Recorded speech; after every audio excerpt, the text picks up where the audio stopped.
Բարև ձեզ սիրելի բարեկամներ, դուք դիտում եք Ջերբաժան հաղորդաշարը եւ մենք խոսում ենք ավանդույթների եւ արդիականացման մասին։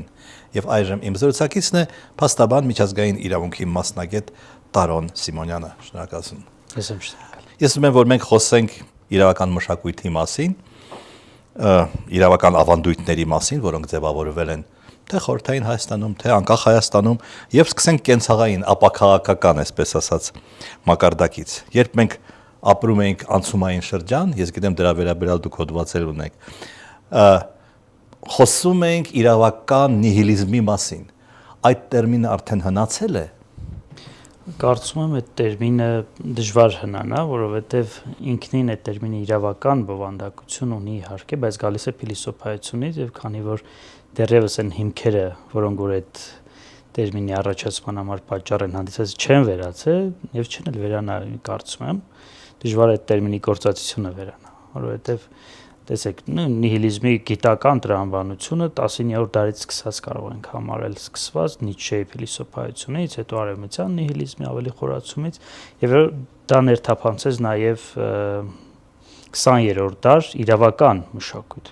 Պատահական չէ, որ խորհրդային միության շրջանում ամբողջ կոմունիստական գաղափարախոսության իմաստը այն էր, որ երբ որ հաստատվի կոմունիզմ, իրավունքի կարիք այլևս չի լինի, եւ դա անցումային գործիք է։ Քանի որ շահագործում չի լինելի կոմունիստական հասարակարգում, իրավունքն է որպես շահագործման գործիք դադարելու է գոյություն ունենալ, բայց արդեն անկախացման շրջանում, երբ որ նորից վերադարձ կատարվեց կապիտալիզմի եւ լիբերալ արժեքները սկսեցին գերակայել, իրավունքը նորից վերադարձավ։ Խնդիրը արդեն այն էր, որ այն պատկերացումը, որ իրավունքը պետք է երաշխավորեր կյանքի ավելի որակյալ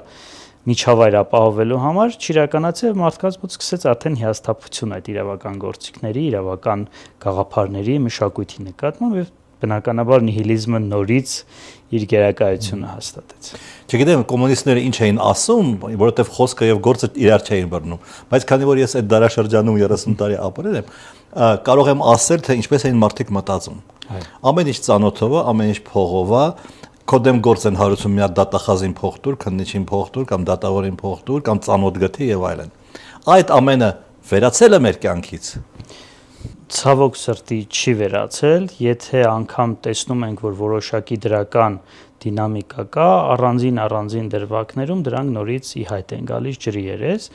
Ընդհանուր առմամբ կարող ենք ասել, որ սերնդափոխությունը բնականաբար իր հետ դրական դինամիկա բերում է,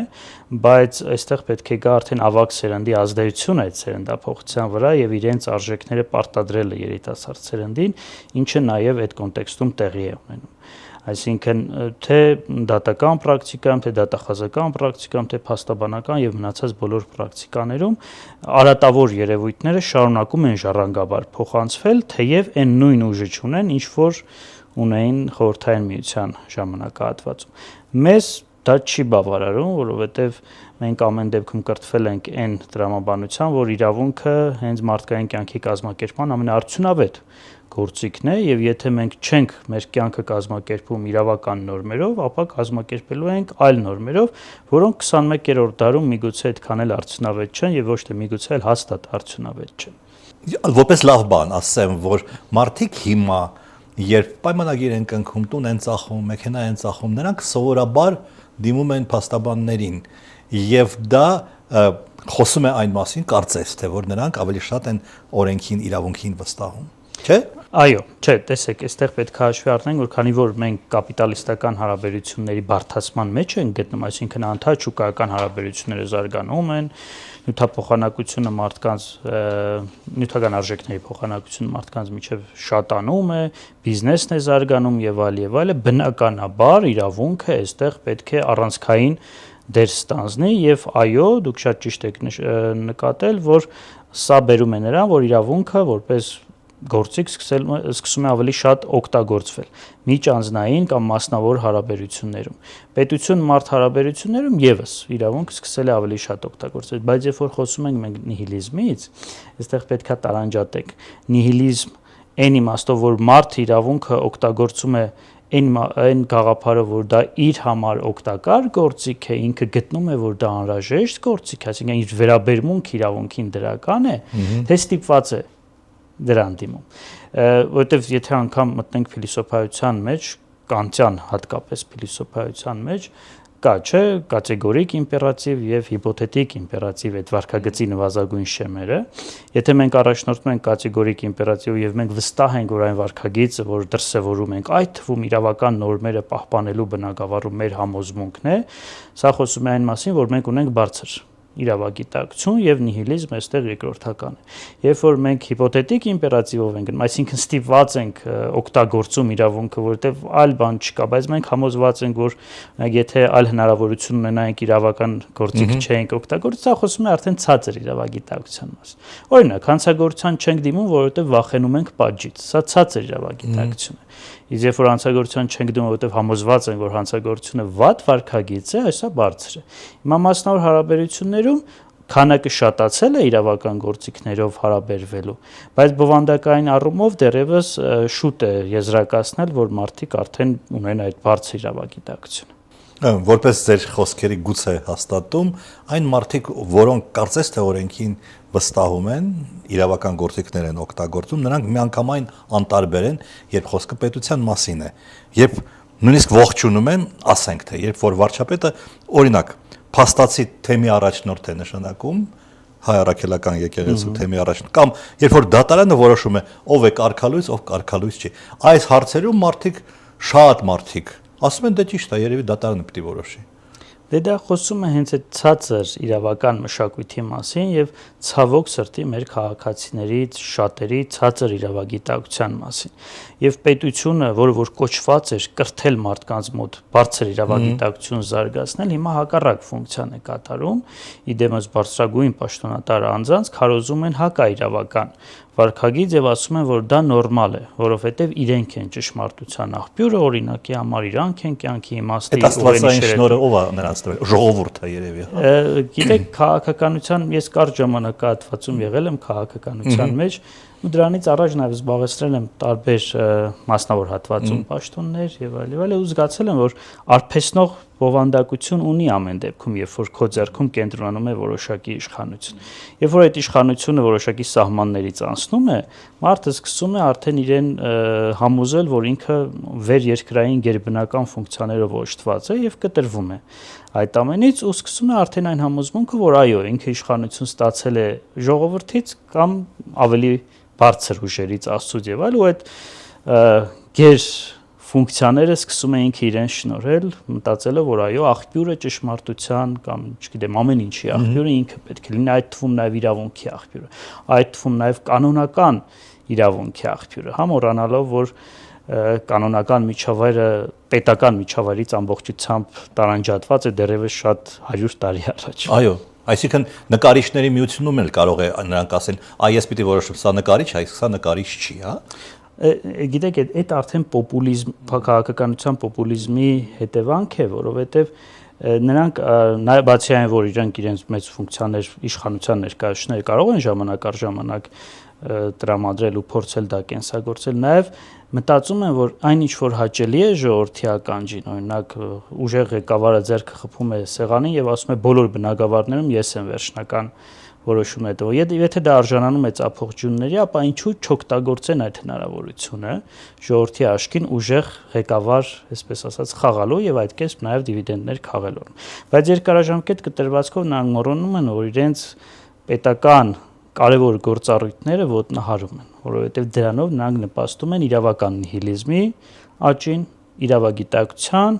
անկմանը եւ ընդհանուր առմամբ իրավական մշակույթի ոչնչացմանը։ Իսկ ինչու է ժողովուրդը ձգտում ուժեղ ձեռքի եւ որ առաջնորդը ասի կաթողիկոսը ես եմ, չգիտեմ, դատավորը ես եմ, չգիտեմ, դատախազը ես եմ եւ այլն։ Գիտեք, կա այդպիսի տեսություն քաղաքագիտության մեջ լեգիտիմացման, իշխանության լեգիտիմացման եւ այդ տեսության հիման վրա իշխանության լեգիտիմացման 3 հնարավոր ճանապարհներ կա, մեկը աֆեկտիվ լեգիտիմացում, խարիզմատիկ լեգիտիմացումն է, Մաքս Վեբերի տեսությունն է։ Այո։ Դե մյուսը ռացիոնալ լեգիտիմացումն է եւ մյուսը ավանդույթների ուժով լեգիտիմացումն է։ Հիմա երբ որ հատկապես արևելյան հասարակություններում պետական ու մեր մոտ առանձնապես էլ պետական մշակույթը պետականության ունենալու մշակույթը մենք արևելյան ենք, հա։ մեծամասա մեր կենցաղով արևելյան ենք, բայց ձգտում արևմտյանի կա։ Կարելի է այսպես ասել, որ մեր միտքը արևմտյան է ձգտում, բայց մեր ավանդույթները, մեր կենսափորձը ավելի արևելյան են։ Համայնական մտածողությունը դեռևս գերակայում է մեզանում։ Չնայած անհատապաշտականը կա, բայց դա մասնավոր հարաբերություններում է, պետական հարաբերություններում այլ։ Դրա համար ժողովուրդը ճանենալով հենց այդ պետական մշակույթը, իրավական մշակույթը, դարերի ընթացքում սեփական պետության ներսում ապրելու հնարավորությունից զրկված դինելով, քանթած ձգտել է ինչ-որ փրկչի։ Ու եթե ուշադիր նայեք, գրեթե մերձավոր արևելյան բոլոր քաղաքակրթություններում փրկչի ֆենոմենը առանցքային է։ Բոլորը սպասում են ինչ-որ փրկչի գալուն, մեսիայի գալուն, որպեսզի իրենց առօրյա խնդիրների լուծումը տա եւ փրկի տանի ավելի երանելի կեցություն։ Սրանից զերծ չենք նաև մենք։ Դա արխետիպային հիշողություն է, որ գալիս է դարերի ընթացքում եւ մենք չենք կարողանում մեր հասարակության դեռևս չենք կարողանում համոզել, որ ողջախոհության միջոցով պետք է մեր խնդիրները լուծենք, այլ ոչ թե ամբողջ պատասխանատվությունը տեղափոխելով մեկ անձի վրա, լինի դա լավը, թե վատը։ Մեր էպոսն է դրա մասին խոսում։ Տրամաբանությունը, պետության տրամաբանությունը այս կոնկրետ հարցում հետեւյալն է, եկեղեցու, հա։ Եթե դուք ինձ կարգալույց եք անում, դուք խախտում եք իմ սահմանադրական իրավունքները եւ հետեւաբար ես կարող եմ դիմել դատարան։ Այդպիսի դիրքորոշում կարող են ունենալ անձամբ իմ համոզումը եւ ես գիտեմ իմ նման շատ այլ մասնագետների համոզումը այն է, որ քանի որ մենք եկեղեցու հետ հարաբերություններում ունենք իրավական բազա եւ պետությունն էլ ինքը որոշել է, որ ինքը աշխարհիկ պետություն է, եկեղեցական հարաբերությունները պետքա տարանջատված լինեն պետությունից, եկեղեցու ինքնակառավարումը ամբողջությամբ եկեղեցու գործն է եւ պետությունը իրավունք չունի միջամտել եկեղեցու ներքին հարաբերությունները, որտեղ այնտեղ աշխատանքային հարաբերություններ չեն որպես այդպեսին, հա, այդ տնօրինչական իրավունքը վեհափառի նշանակելու առանձին սրբազաններ, բացառիկ իրավունք է, միայն իրեն է պատկանում որևէ այլ անձի դա չի պատկանում եւ ամբողջությամբ տեղավորվում է եկեղեցու ինքնակառավարման։ Եվ քահանա ձեռնադրել նույնպես։ Եվ քահանա ձեռնադրել այո, նույնպես։ Դրա համար այստեղ պետությունը իրավական լծակներով եթե ներթափանցում է այնտեղ առնվազն հիմք պետք է դրա համար բերի։ Ինչ է բերում աշխատանքային օրենսգիրքն է բերում, որը ամբողջությամբ այլ ոլորտի հարաբերությունների կարգավորմանն է ուղղված, իսկ եկեղեցու ներսում հարաբերությունները լրիվ այլ հարաբերություններին են ուղղված։ Եկեղեցու հարցը, տեսեք, մի փոքրիկ հարցերից մեկն է, որը տեսեք ինչ մեծ արձագանք է ստանում արդեն, որը մեկ միասնական, այսպես ասած, խճանկարի մի հատվածն է։ Puzzle-ի մի հատվածն է։ Puzzle-ի մի հատվածն է, իսկ ամբողջ խճանկարը նրա մասին է, որ եթե համալիր համակարգերի տեսությամբ փորձենք բացատրել, մենք նաև ձեր թեմային է սա ուղղակի առնչվում պահպանողական, գերպահպանողական համակարգից, երբ որ այսպես ասած հեղափոխության, իշխանափոխության կամ այլ գործընթացների միջոցով անցում է կատարվում մի քիչ ավելի անցումային փուլում, ավելանում է երկրորդ վեկտորը, այն առաջի վեկտորը պահպանողականը սինկրետիկ վեկտորն է, երկրորդը էնտրոպիկ վեկտորն է, որը կազմաքանդող վեկտոր է։ Դրական ֆունկցիան կազմաքանդող վեկտորի այն է, որ ինքը նորարարություններ է բերում, նոր գաղափարներ եւ այլն, որի միջոցով քանդում է այն լճացած համակարգի վնասակար ենթահամակարգերը, որոնք խանգարում էին համակարգի զարգացման համար։ Բայց եթե էնտրոպիկ ֆունկցիա կատարող անձինք ուժերը երկար են մնում որոշումների կատարման բնագավառում, նրանք քանդում են նաև առողջ համակարգերը։ Դրա համար անհրաժեշտ է գալ երրորդ վեկտորին, նորարարական սիներգետիկ վեկտոր է սա էլ կոչվում, որը արդեն նոր այսպես ասած ստեղծագործ միջավայր է առաջարկում, նոր միջավայրեր ստեղծելու, նոր համակարգեր ստեղծելու։ Մեր պարագայում քաղաքական, իրավական կամ տնտեսական միջավայրը որ ուշադիր նայենք, էնտրոպիկ վեկտորի ներկայացուցիչները ժամանակից շատ են մնացել որոշումների կայացման աթոռներում, դրա համար նրանք սկսել են քանդել առողջ համակարգ։ Այսինքն Ռոբեսպիերները, Դանտոնները, որ երկար տիրեին, ընդհանրապես Ֆրանսիայից բան չէր մնալ։ Միգուցե, այո, այսինքն այն մի քանի մետր ոսկորները, որ այսօր Փարիզի ասֆալտի տակ կան հեղափոխական շարժման արդյունք համարվող մի քանի անգամ ավելի շատ կլինեին այդ մետրները։ Մենք կանգնած ենք, եթե կարճ ասենք, դատական կանգնած էինք եւ կանգնած ենք հիմա դատական իշխանության անկախության խնդրի առաջ, ինչպես կար, այդպես էլ մնացել է, չնայած այս 34 տարվա ընթացքում բազմաթիվ բարեփոխումներ են անցկացվել, դատավորին սա է նշանակում, թե սա է նշանակում, միևնույն է, դատավորը անում է, եթե քաղաքական հարց է, այն ինչ ուզում է իշխանությունը, քաղաքական իշխանությունը, այդպես չէ։ Ցավոք սրտի ճիշտ եք նկատել, այնպես չէ, որ մենք դատական իշխանության անկախության մասին նոր ենք սկսել խոսալ, դա տասնամյակների հարց է։ Մասամբ կարող ենք ասել, որ օրինակ ակադեմիայի ստեղծումից հետո, Արդարադատության ակադեմիայի ստեղծումից 13 թվականից մինչև 18 թվականը կարծես թե դրական դինամիկա մենք տեսնում էինք, բայց դրանից առաջ ու հետո հաստատ միանշանակ բացասական դինամիկա է զգացվում, եւ սա էլի գալիս է ձեր նշած իրավական մշակույթի եւ իրավագիտակցության խնդրից, այսինքն մենք երբեք երևի թե քաղաքական իշխանությունը անկեղծ երբեք չի եղել, որ սահմանադրության մեջ գրել է եւ հայտարարել է, որ դատական իշխանությունը ուզում է անկախ լինի։ Այդ անկեղծության հարցն է, որ ցանկացած իշխանություն, երբ որ գալիս է իր ձեռքում տեսնում է այդ հզոր գործիքը իր ընդդիմախոսներին, այսպես ասած, ճնշելու համար, չի հրաժարվում դրա օգտագործելու հնարավորությունից եւ սկսում է օգտագործել։ Իսկ արդեն դատավորներից շատերը արդեն մտածում են կենցաղային մակարդակով, ասում են ավելի լավ է այսօր այս իշխանության կամքը արտահայտեմ իմ դատական ակտերում, վաղը մյուս իշխանության, բայց գոնե մինչև թոշակի անցնել աշխատավարձ կստանամ, թոշակից հետո էլ թոշակ կստանամ։ Ես գիտեմ դատավորներ, ովքեր այդպես չեն մտածում։ Եվ փառք Աստծո, որ այդպիսի դատավորներ մենք ունենք, երիտասարդ, ինքնաբավ, գիտելիքով զինված դատավորներ, ովքեր իրենց մասնագիտական բարոյականությունը երբեք չեն ստորադասում ընթացիկ քաղաքական գործիչների կամքին եւ պահպանում են դա։ Եվ հույսս հենց դա է, որ այդ դատավորները իրենց աշխատանքով, իրենց ազդեցությամբ կսկսեն բարենորոգել դատական իշխանությունը ներսից, որովհետեւ դրսից դա սովորաբար չի լինում։ Մենք ունենք նաև բարձրագույն դատական խորհուրդ, որը տեսականորեն պետք է պաշտպանի դատավորների անկախությունը, բայց իրականում պաշտպանում է դատավորներին ձեզանից, այսինքն փաստաբաններից։ Դա եւս կա, այո, փաստաբաններ ես վերջերս էլ մենք տեսանք ինչ խնդրի առջև կանգնեցինք, երբ որ քննադատության արժանացան բարձրագույն դատական խորհրդի ներկայացուցիչների կողմից մեր արտահայտած կարծիքի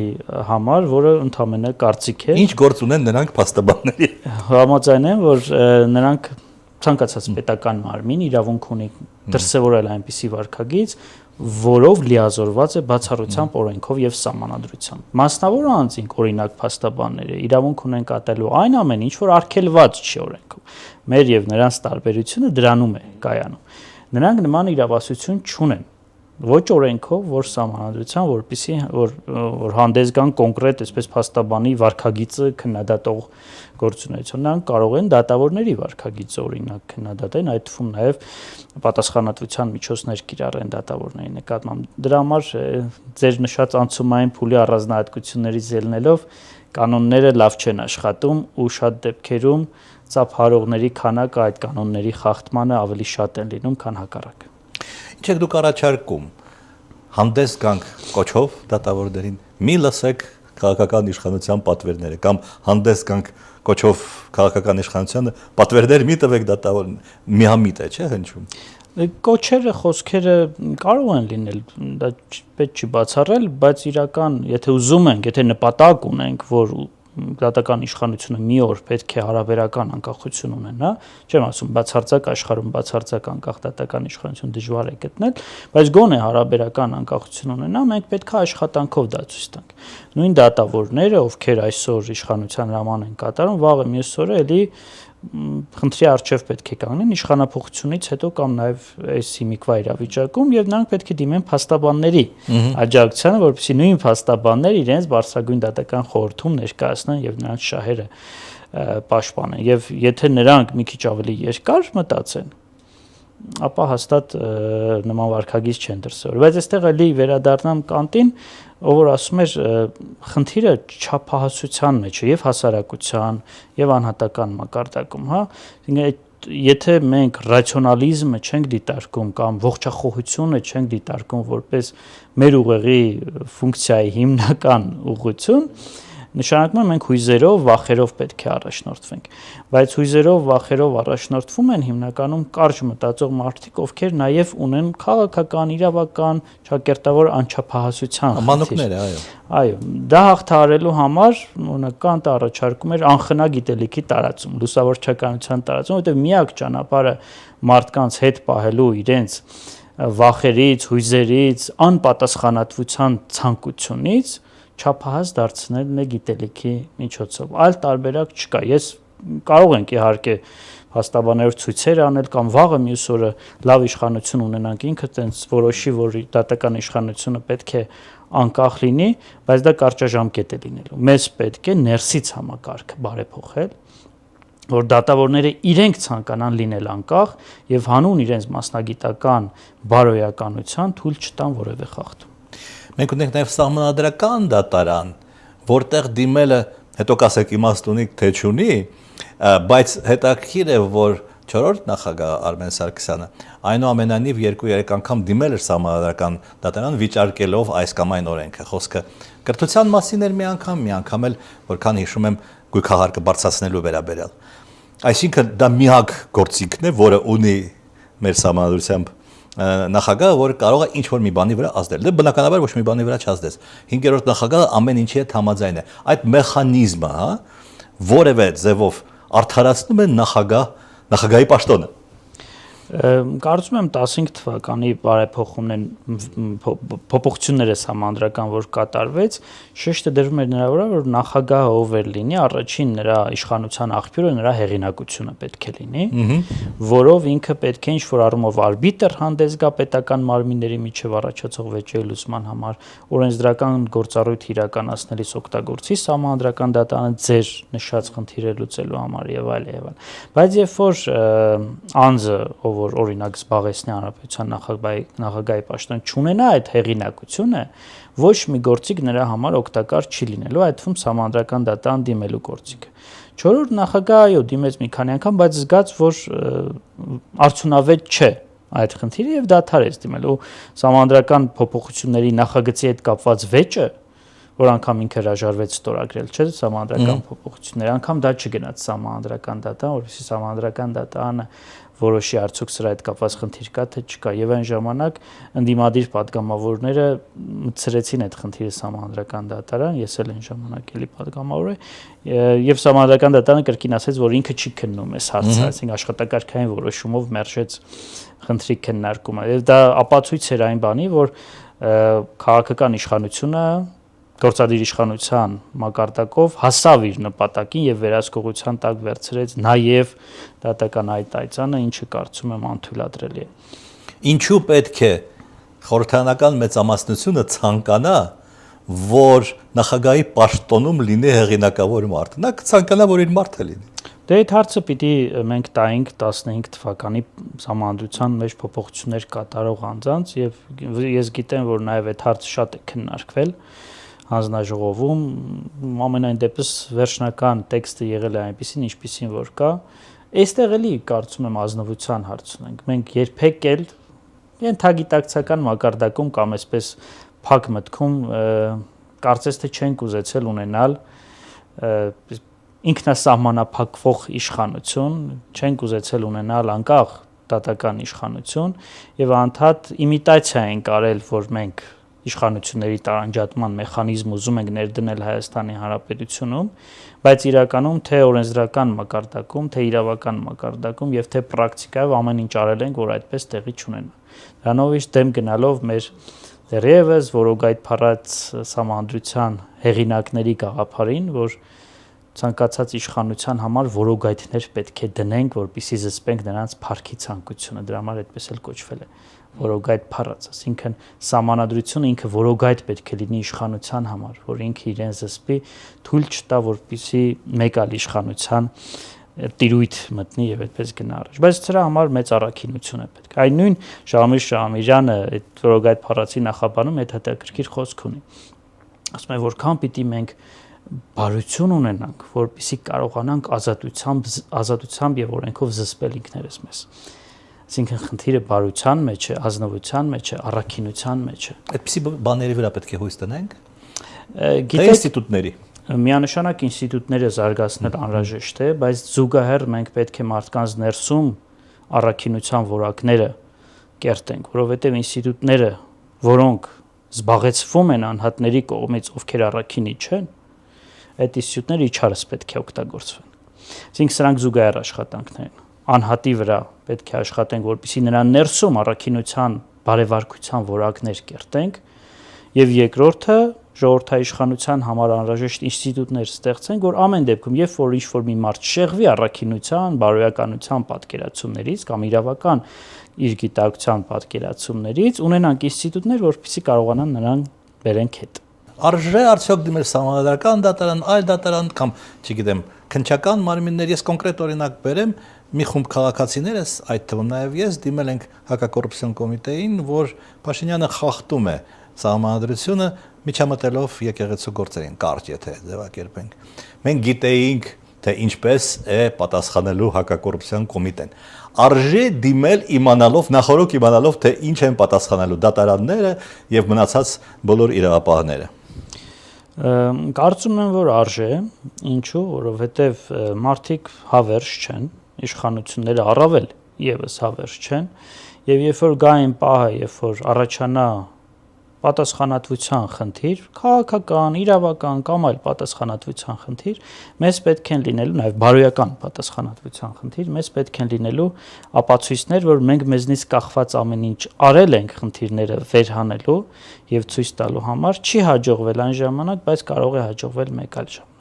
Հիմա պատմականորեն էլ պետք չէ անպայման վստահ լինել, որ արդյունքը լինելու է, որպեսզի մենք դիմենք գործողություններ։ Մենք մեզնից կախված գործողությունները անհրաժեշտաբար պիտի անենք, ինչպես օրինակ դուք նշեցիք լրագրողներով եք արել, մենք իրավաբան գիտնականներով ենք արել նմանատիպ հարցերի հետ կապված, Արցախի հետ կապված հայտարարություններով պայմանավորված նաև Հայաստանի Հանրապետությունից տարածքներ բանավոր պայմանավորվածությամբ զիջման հարցի հետ կապված, որոնք բոլորը քրեական հանցակազմեր են պարունակում, հա։ Ինքն իրավաբաններս եւս գործողություններ անել ենք, իմանալով հանդերձ որ դատախազությունը կամ քննչական մարմինները գործընթաց չեն սկսելու, բայց դա որպես ապացույց պատմական փաստաթուղթ պետք է լինի, որպեսզի ցույց տանք ապագա սերունդներին, որ եղել են սխալներ, այդ սխալները ճիշտ չեն հասցեագրվել եւ ունեցել են հերթական կորուստը։ Եվ ի վերջո Բիսմարկը մի հատ հետաքրքիր խոսք ունի, չէ՞, ասում է սեփական սխալների վրա միայն հիմարներն են սովորում։ Հիմա ցավոք սրտի մենք Բիսմարկի խոսքը մենք հիմար ենք։ Այո, մենք Բիսմարկի խոսքը ռեալ կյանքում անդադ կրկնում ենք, բայց գոնե դրա արդյունքում սովորենք։ Ես խնդրում եմ պարզաբանել շատ կարճ նաև ԱԱՑ-ի դատախազության քննչական մարմինների անկախության աստիճանը կամ անկախության խնդիրը։ Օրինակ, եթե վարչապետը հանձնարարում է ԱԱՑ պետին սատանաներին բռնել, նա պետք է չեստա եւ բռնի։ Տեսեք, կան պետական մարմիններ, որոնք անմիջական ենթակայություն ունեն գործադիր իշխանության ղեկավարի նկատմամբ եւ կան մարմիններ, որոնք սահմանադրական մարմին են, որովհետեւ ենթակայություն չունեն։ Օրինակ, դատախազությունը սահմանադրական մարմին է, օրինակ, քննչական կոմիտեն սահմանադրական մարմին է։ Ազգային անվտանգության ծառայությունը սահմանադրական մարմին չէ։ Գործադիր իշխանության մաս է համարվում, հա, բայց այստեղ էլ կա ռացիոնալիզմ։ Այսինքն, եթե դուք ենթարկվում եք գործադիր իշխանությանը կամ նրա ղեկավարին, դուք պարտավոր եք կատարել միայն այնպիսի գործառույթներ, որոնց համար լիազորված եք օրենքով։ Չեմ կարծում, որ սատանաներ բռնելու գործառույթը օրենքով սահմանված եւ դրված է ազգային անվտանգության ծառայության ուսերին։ Ոչ թե չեմ կարծում, գիտեմ, որ այդպիսի գործառույթ նրա նկատմամբ չի դրվել։ Հետևաբար, եթե ձեզ հրամայում են ապօրինի գործողություն կատարել, օրենքից դուրս ձեր լիազորությունները սահմանազանցող գործողություն կատարել, դուք ինքներդ կատարում եք քրեական օրենսգրքով սահմանված արարք, որովհետև դուք ձեր լիազորություններից դուրս եք գալիս կամ որևէ այլ իրավախախտում։ Եվ ինչ պիտի անի, թողնի գնա։ Դե առնվազն պետք է օրենքը գերակա լինի այդ մարդու համար, ով որ այդպիսի պաշտոն է զբաղեցնում եւ թողնի գնա չկատարի այդպիսի հրաման։ Նույնը զինվորական հարաբերությունների ժամանակ է, չէ՞, երբ որ օրինակ հրամանատարը զինվորին հրամայի սպանել գերուն։ Եվ զինվորը սպանի գերուն, դա կնշանակի, որ զինվորը եւս հանցագործ է եւ հրաման կատարելը նրան չի ազատում պատասխանատվությունից։ Նույնը վերաբերում է պետական պաշտոնատարան, եթե նրանք եւ ոստիկանությանի դեպ։ Եվ ոստիկանությանը, իհարկե։ Ոստիկանությունը ճիշտ է եւս համարվում է գործադիր իշխանության մարմին, բայց նա ունի կոնկրետ ֆունկցիաներ, որոնցից դուրս չի կարող որևէ այլ գործողություն կատարել։ Կատարից ինքը պետք է կրի դրա հետևանքները։ Այդ շատ նման է աստվածաշնչյան այն տրամաբանությանը, որ անկախ նրանից դու ինչպիսի գործ ես կատարում երկիր մոլորակի վրա, անկախ նրանից ինչ պաշտոն ունես, ինչ ես կատարում, քո հոգին պատասխանատու է Աստծո առջև, չէ՞, եւ քո արարքների համար վերևում պետք է պատասխան տաս։ Նույնը պետական հարաբերություններում է, անկախ նրանից